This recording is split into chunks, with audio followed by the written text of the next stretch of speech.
La Russie a lancé son « opération militaire » en Ukraine le jeudi 24 février. Tous les soirs, à 19h30, 20 minutes vous propose son point récap sur le conflit diplomatique russo-ukrainien devenu une guerre qui fait chaque jour des morts, des blessés et des milliers de réfugiés.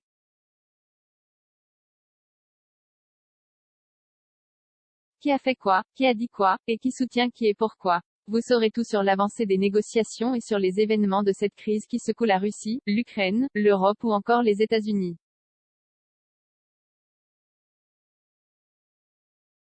Ce dimanche, les réactions se sont multipliées après la découverte de nombreux corps de civils à Boutcha, dans la banlieue de Kiev, après le départ des troupes russes.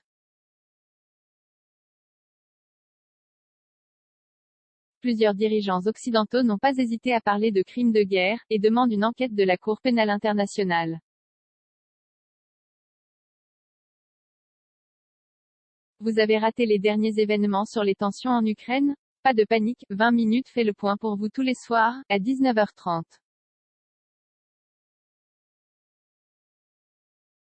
Qui a fait quoi? Qui a dit quoi? Où en sommes-nous? La réponse ci-dessous. L'info du jour. La découverte de dizaines de cadavres de civils à Boutcha, ville de la banlieue de Kiev abandonnée par l'armée russe, choque les Occidentaux.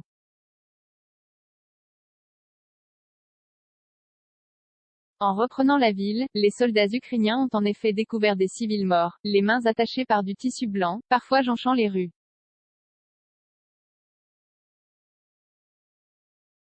La cause de la mort n'est pas encore établie pour tous, mais certains auraient reçu une balle dans la tête.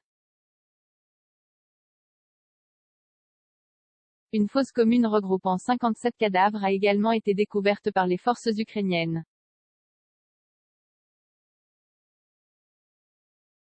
Au total, le bilan de civils retrouvés morts dans les territoires libérés s'élevait à 410 en fin de journée.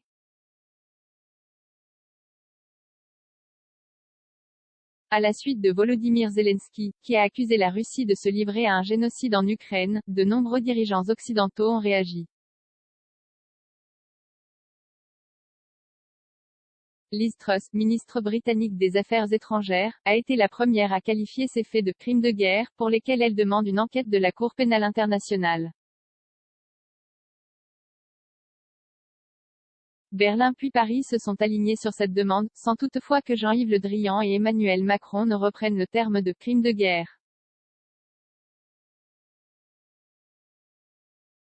Mais les intentions des Occidentaux sont claires. Les autorités russes devront répondre de ces crimes, affirme Emmanuel Macron, imité par le chef du gouvernement italien Mario Draghi. L'OTAN et l'Union européenne ont également dénoncé les exactions manifestement commises par l'armée russe. De nouvelles sanctions pourraient être prises contre la Russie. La phrase du jour. Le ministère russe de la Défense dément formellement avoir tué des civils à Boutcha et dans les autres villes autour de Kiev au moment du départ de ses troupes.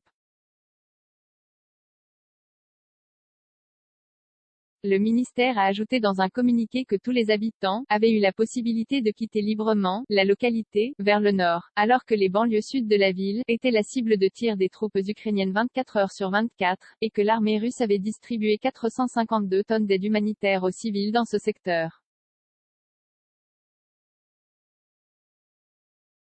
Le communiqué affirme en outre que les images de cadavres dans les rues de la ville sont une nouvelle production du régime de Kiev pour les médias occidentaux. Sur Internet, certains s'appuient sur une vidéo filmée par des soldats ukrainiens, expliquant voir la main d'un mort bouger.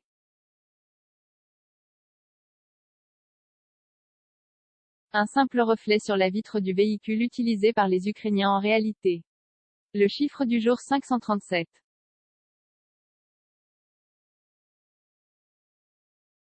000, c'est le nombre d'Ukrainiens qui sont revenus au pays après avoir fui dans un premier temps, selon le ministère de l'Intérieur ukrainien. 88 000 d'entre eux seraient arrivés la semaine dernière, la tendance du jour alors que les positions des négociateurs ukrainiens et russes semblaient s'être rapprochées sur la question du statut neutre de l'Ukraine. L'actualité a été complètement accaparée par la découverte des cadavres de civils à Boutcha.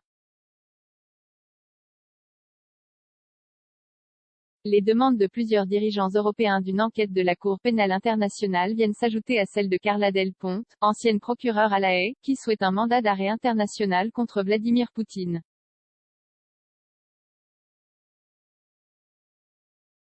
Par ailleurs, la reprise de ces territoires autour de Kiev confirme le revirement stratégique de la Russie, qui entend concentrer ses forces dans l'est et le sud du pays.